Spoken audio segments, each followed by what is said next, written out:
എന്താണ് കക്കാത്തത്? എവിടെയാണ് ഇവർ കളവ് നടത്താത്തത്? ഒരൊറ്റ സ്ഥലം ചൂണ്ടിക്കാണിക്കാൻ പറ്റുമോ? പച്ചയായ കൊള്ള, ഒരു മടിയുമില്ലാതെ. ഒരു മനസ്സാക്ഷി കുത്തുണ്ടാവില്ല ഈ അമ്പലത്തിൽ നിന്നൊക്കെ എടുത്തുകൊണ്ട് പോകണമെന്ന് ആലോചിച്ചൊക്കെ. ഭക്തർ നൽകിയ ദാനമാണിത്.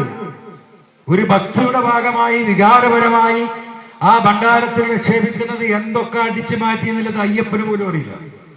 കയ്യെ കെട്ടണവും സഞ്ചി കൊണ്ടാവുന്നതും ടിഫിൻ കാരയിൽ കൊണ്ടാവുന്നതും ഒക്കെ അടിച്ച് തീർന്നിട്ടുണ്ട്. പിന്നെ ആകെയുള്ള ജനലും വാതിലും അതും കൂടി കുത്തിപ്പൊളിച്ച് കൊണ്ടാകാനുള്ള ധൈര്യം. ഗൗരവമായിട്ട് നിങ്ങൾ ആലോചിക്കണേ. ഞാൻ തമാശയായിട്ട് പറയണ്ട. സഞ്ചിയിൽ തൂക്കിപ്പോയതൊക്കെ പോയി. ഏതായാലും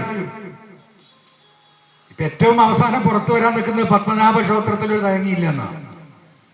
നല്ലോ കരുതിക്കൊള്ളി പുറത്തു വരാൻ നിൽക്കുകയാണ്. അപ്പൊ ഈ വാതിലും ജനലും അടക്കം കുത്തിപ്പൊളിച്ച് തലയിൽ വെച്ച് കൊണ്ടുപോകാൻ